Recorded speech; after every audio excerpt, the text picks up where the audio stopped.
La Fundación Caminantes Sin Fronteras trae el segmento educativo Voces de la Conservación de la Biodiversidad en el Pueblo Agua. Ser agua es vivir en armonía con el bosque.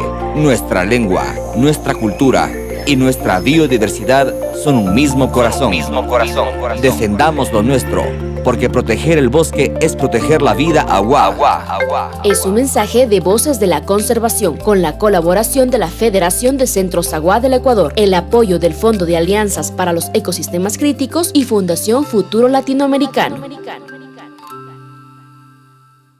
Fundación Caminantes Sin Frontera Karamdi Urusa Kamdamisna Pitpara Kuiragin Soshpa Publa Wagin Awane Huatzaltuami Isbulangaltas Casa Aupit Aumunda Samdugas Kara Ausuashpa Mazakalchuingay Kuiragya Shinyamu Hajba Ungal Kuiragitne Aupuram Kuiragyam Dumakpas Ane Mazakainami Pitpara Kuiragin Yen Waindu Fekaigasa Kara Kawaindu Fondo de Alianzas para el Ecosistema Críticos Kara Fundación Futuro Latinoamericano.